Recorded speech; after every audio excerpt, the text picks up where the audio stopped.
Assalamualaikum warahmatullahi wabarakatuh. Kami dari kelompok 8 akan menjelaskan sejarah awal mula berdirinya Kerajaan Majapahit. Majapahit merupakan salah satu kerajaan Hindu-Buddha yang terakhir yang berada di Nusantara dan eksis atau berjaya pada abad sekitar 13 hingga 16. Dalam sejarahnya, Majapahit dianggap sebagai salah satu kerajaan terbesar dengan wilayah yang mencakup hampir seluruh Nusantara. Awal mula Majapahit berdiri ketika runtuhnya Kerajaan Singosari akibat pemberontakan Jayakatwang pada tahun 1292 Masehi. Cucu Kartanegara dari Raja Singosari yang dikalahkan oleh Jayakatwang yang berada di bawah tekanan itu, yaitu Raden Wijaya, lalu melarikan diri. Selama pelariannya, ia menerima bantuan dari seorang Arya Wiraja. Kemudian Raden Wijaya membuat desa kecil di daerah Trowulan yang diberi nama Desa Majapahit. Majapahit itu diambil dari nama buah maja yang memiliki rasa pahit. Lalu berdirinya Majapahit juga diinisiasi oleh Raden Wijaya yang juga berhasil memukul mundur pasukan Kublai Khan setelah mampu memperdaya mereka untuk membunuh Jayakatwang. Niat balas dendamnya Raden Wijaya pun terbantu lebih cepat dengan datangnya pasukan Kublai Khan yang tiba pada tahun 1293. Setelah mengalahkan Jayakatwang, Raden Wijaya menyerang pasukan Kublai Khan karena tidak mau tunduk kepada kekaisaran Mongol. Penobatannya sebagai raja pada tanggal 10 November 1293 menjadi cikal bakal kerajaan Majapahit. Sebagai raja, Raden Wijaya bergelar Kertajasa Jayawardana. Nama Raden Wijaya telah disematkan untuk menghormati pamannya, pendiri Kerajaan Singosari, untuk menghormati leluhurnya di Singosari. Nama saya Raisya Chania. Di sini saya akan menjelaskan letak geografis dari Kerajaan Majapahit itu sendiri. Nah, yang pertama itu Kerajaan Majapahit terletak di Sungai Brantas, tempatnya di Kecamatan Trowulan. Pusat pemerintah diperkirakan di sekitar Mojokerto, Jawa Timur. Wilayah kerajaan ini meliputi sebagian besar Pulau Jawa, seperti Jawa, Madura, Bali, dan wilayah kecil, sebagian wilayah kecil yaitu Sumatera dan Kalimantan. Wilayah kerajaan ini sangat strategis karena memiliki akses laut untuk memudahkan perdagangan dan juga tempat banyak sekali sungai yang membuat tanah di daerah ini sangat subur untuk pertanian. Wilayah Majapahit ini dikelilingi oleh pegunungan seperti Pegunungan Arjuna dan Pegunungan Welirang yang menjadi perlindungan alami bagi kerajaan ini. Nah, setelah itu ada 3 pusat pemerintahan kerajaan Majapahit. Yang pertama itu ada Mojokerto, Jawa Timur. Pusat pertama kalinya Majapahit ada di Mojokerto. Ketika itu, Majapahit masih dipimpin oleh Raja Wijaya. Jika ditinjau ini, lokasi perkiraan berada di Sungai Brantas. Yang kedua itu ada Trowulan. Setelah Mojokerto, pusat pemerintahan Majapahit berpindah ke Trowulan yang dipimpin oleh Srijaya Negara. Lokasi tersebut saat ini kabarnya berada 12 km dari pusat kota Mojokerto. Yang ketiga itu ada Daha. Nah, Daha ini dikenal sebagai Kediri. Daha sebagai pusat pemerintahan kerajaan Majapahit ketiga setelah Trowulan. Daha ini diyakini menjadi pusat pemerintahan terakhir dari Majapahit. Pasalnya, masalah internal dari Majapahit terjadi di Daha ini. Nah, sekian dari saya menjelaskan tentang letak geografisnya Kerajaan Majapahit. Saya Damar dari kelas 10-5 dan kali ini saya ingin menjelaskan tentang kejayaan Majapahit. Meskipun sering memberontak pada tahap awal, Majapahit tumbuh menjadi kerajaan besar di Nusantara. Masa kejayaan kerajaan datang ketika dipimpin oleh Hayam Wuruk pada tahun 1350 sampai 1389 Masehi. Nah, kerajaan Majapahit tak luput dari perannya Gajah Mada, sang Majapahit yang berhasil menumpas segala pemberontakan dan bersumpah untuk menyatukan Nusantara. Selama 39 tahun berkuasa, Hayam Wuruk dan Gajah Mada telah berhasil membuat Panji Majapahit terlihat di seluruh Nusantara, bahkan semenanjung Malaka. Sumpah Palapa yang dikeluarkan oleh Gajah Mada dilaksanakan. dengan wilayah Majapahit meliputi Sumatera, terus ada Semenanjung Malaysia, Kalimantan, Sulawesi, Kepulauan Nusa Tenggara, Maluku, Papua, serta Temasik atau Singapura, dan Kepulauan Filipina. Nah, selain itu, kerajaan ini menjalin hubungan dengan Thailand, Kamboja, Siam, Burma, Vietnam, dan Cina. Majapahit juga memiliki armada laut yang tangguh di bawah pimpinan MPU Nala. Nah, berkait kekuatan dan strategi militernya, Majapahit mampu menciptakan stabilitas wilayah.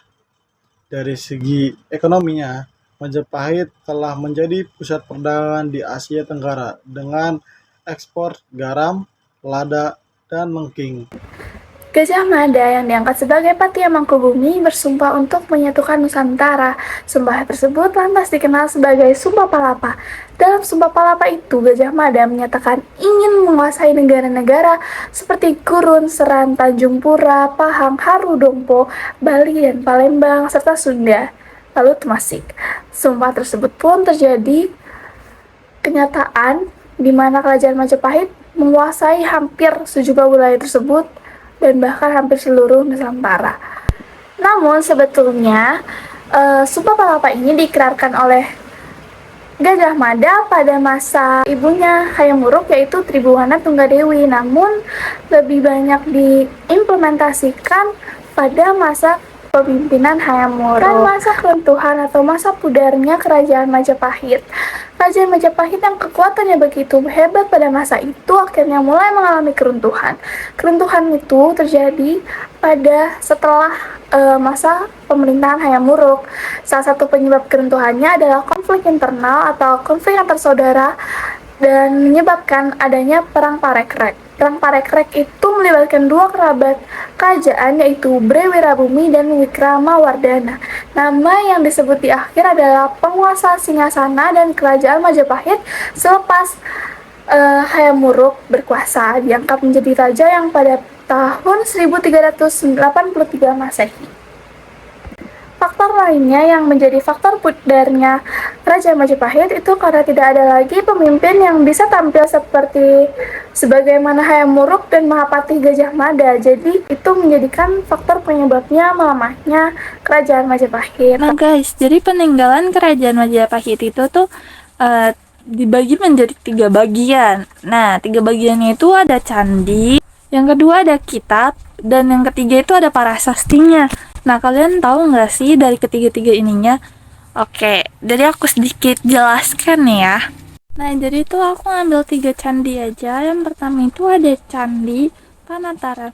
Nah, Candi Panataran ini dibangun dengan tujuan sebagai candi gunung untuk upacara pemujaan sebagai penangkal bahaya Gunung Kalut. Dan yang kedua itu ada Candi Tikus. Nah, Candi Tikus ini merupakan peninggalan Kerajaan Majapahit yang terletak di Dusun Dinuk. Nah, Desa Temon, Kecamatan Trowulan, Kabupaten Mojokerto, Jawa Timur. Bangunan ini berbentuk petirtaan, tetapi masyarakat menyebutnya sebagai Candi Tikus karena situs ini menjadi sarang tikus. Nah, selanjutnya itu ada kitab-kitab. Yang pertama itu ada Kitab Sutasoma. Kitab Sutasoma ini pada abad ke-14 Empu Tantular menulis Kitab Sutasoma atau yang dikenal dengan Kakawin Sutasoma. Kitab bercerita mengenai kehidupan beragama pada masa Kerajaan Majapahit. Tidak hanya itu, dalam Kitab Sutasoma juga terdapat slogan Bhinneka Tunggal Ika, berbeda-beda tetapi tetap satu, yang hingga saat ini masih digunakan sebagai semboyan kesatuan Indonesia. Dan yang kedua itu ada Kitab Arjuna Wijaya. Nah, Kitab Arjuna Wijaya merupakan naskah klasik dengan bahasa Jawa kuno. Hasil karya Empu Tantular. Adapun isi dari kitab ini adalah menguraikan peperanan antara raja antara Raja Arjuna Sasrabahu serta Patih Sumantri dengan Rahwana. Nah, selanjutnya itu ada yang ketiga. Ketiganya itu Kitab Negara Kertagama. Nah, Kitab Negara Kertagama ini juga menjadi salah satu bukti keberagaman Kerajaan Majapahit di masa lampau. Kitab ini ditulis di atas medan lontar dan ditulis oleh salah satu empu terkenal pada waktu itu, yakni Empu Prapanca. Nah, selanjutnya itu ada parasastinya nih. Parasastinya aku sebut 3 aja ya. Jadi yang pertama itu ada Parasasti Balawi. Nah, parasasti ini Balawi ditemukan di desa Balawi, Kecamatan Pare, Kabupaten Kediri, Jawa Timur. Parasasti ini ditulis pada tahun 1116 Masehi. Isinya itu tentang pembangunan wihara dan penghormatan raja terhadap para pendeta. Dan yang keduanya itu ada Parasasti Waringin Pitu.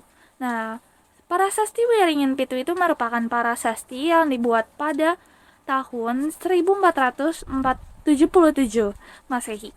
Nah, dalam parasasti ini diceritakan mengenai aturan administrasi pemerintahan Majapahit dan berbagai kerajaan yang ada di bawahnya, yaitu banyaknya 14 kerajaan di bawahnya. Dan yang terakhir, yang ketiga, itu ada Parasasti Kudu atau Mantyasih. Parasasti Kudu merupakan peninggalan Wangsa Sanjaya di tahun 907 Masehi.